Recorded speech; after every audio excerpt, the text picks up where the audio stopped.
get to know our God again. The Lord is good, the Lord is strong, and we will live our lives for Him. Oh, thank you, oh, thank you. All through history you were faithful. Thank you, oh, thank you. You are just the same when it comes to me. Thank you, oh, thank you. All through history you were faithful. Thank you, oh, thank you. You are just the same when it comes to me. When it comes to me. When it comes to me. When it comes to me. Here we go. Na na na na na na na na na na. Every move I make, I'm making you. You make me move, Jesus. Every breath I take, I breathe in you. Every step I take, I'm taking you. You are my way, Jesus. Every breath I take, I breathe in you. Singing na na na na na na na na na na na. Every move I make, I'm making you. You make me move, Jesus. Every breath I take, I breathe in you. Every step I take, I'm taking you. You are my way, Jesus. Every breath I take, I breathe in you. Waves of mercy, waves of grace. Everywhere I look, I see your face. Your love has captured me. Oh my God, this love, how can it be? Na na na na na na na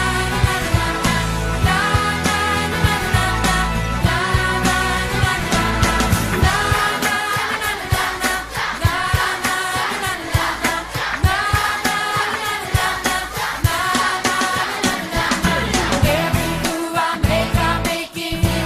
You make me move, Jesus. Every breath I take, I breathe in you. Every step I take, I'm taking you. You are my way, Jesus. Every breath I take, I breathe in you. Waves of mercy, waves of grace. Everywhere I look, I see your face. Your love has captured me. Oh my God, this love, how can it be? Na na na na na na na na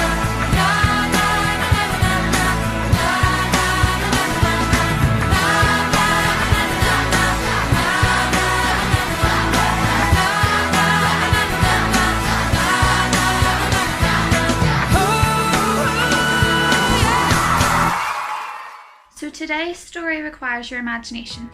Do you think you can do that? Yeah, it requires you to be really imaginative.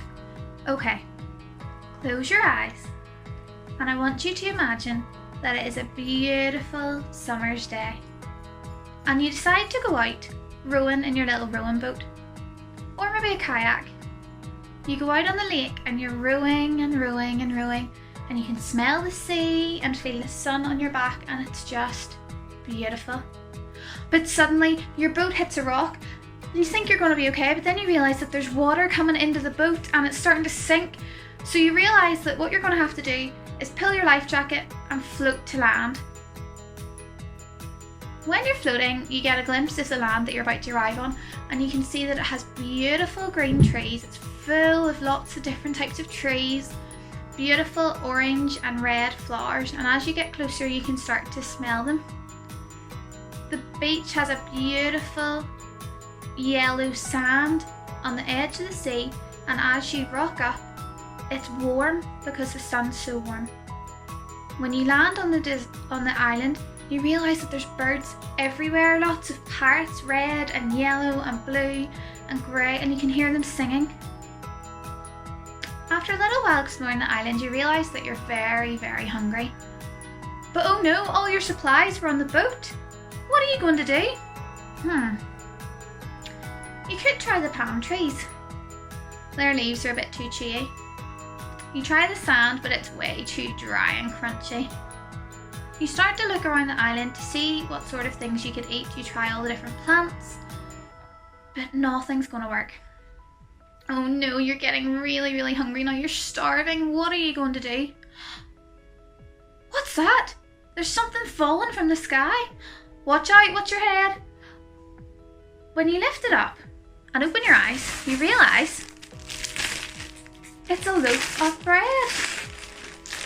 It's bread from heaven. Happy days, we've been saved. Amazing. You can eat and fill your tummy until you're rescued.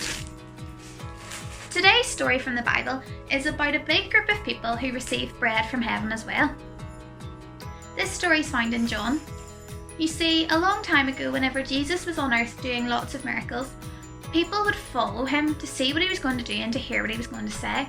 And crowds followed him everywhere. One day, Jesus was really tired, and so he went to the countryside with his disciples to try and get away from the crowds and have a bit of a rest. But the crowds followed him.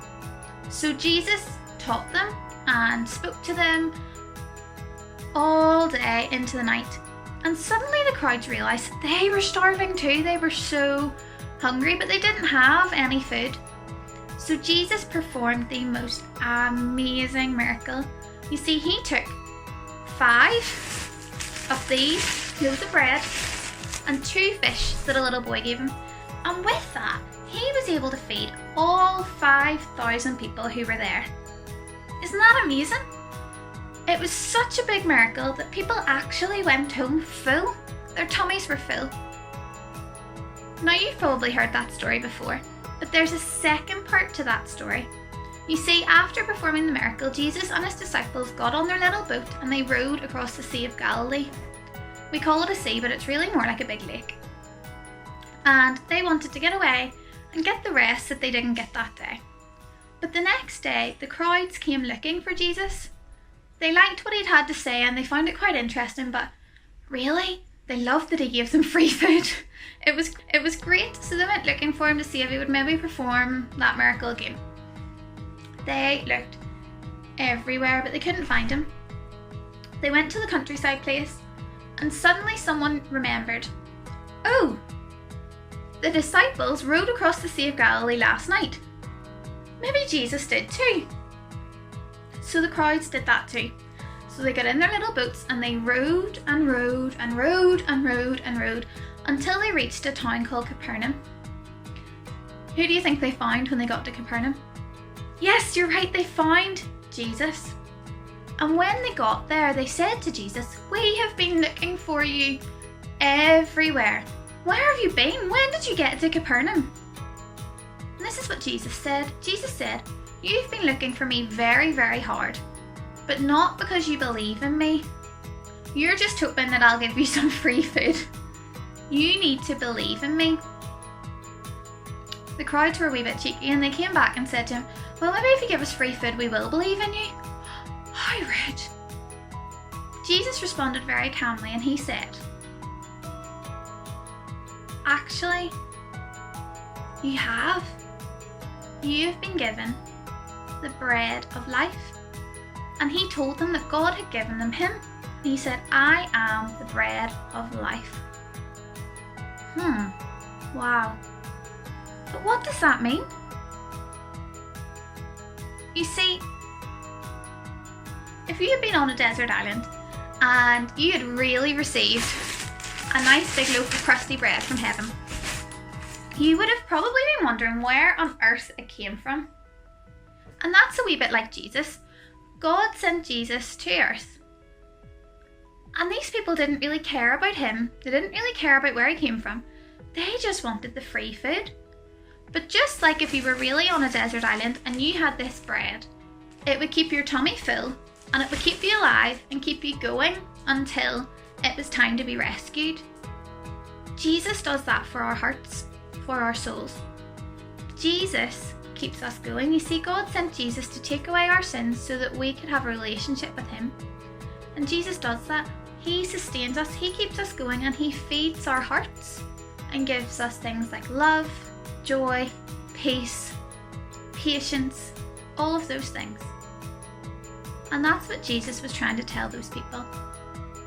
You see, even if you got a loaf of bread, you're still going to get hungry again the next day, aren't you? No matter whether you've had the best meal of your life, you're still going to get hungry again. But with Jesus, that doesn't happen. When you have Jesus in your heart, it'll never get hungry ever again. And I think that's really cool.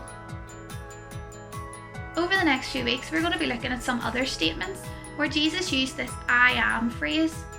So here he's told us, I am the bread of life. He is the thing that keeps us going. And when we spend time with him, our hearts get full. And we're going to be looking at other things that he says, because you see, whenever we read these statements, it helps us discover a little bit more about who Jesus is. And when we discover who Jesus is, we discover who we are. And I think that's really cool. We're also going to be learning a memory verse alongside this to help us realise who we are, and I'm going to put that on the screen afterwards. But I want to challenge you this week. Every time you sit down to eat your food, whether it's bread or not, I want you to think about Jesus, and I want you to thank him for who he is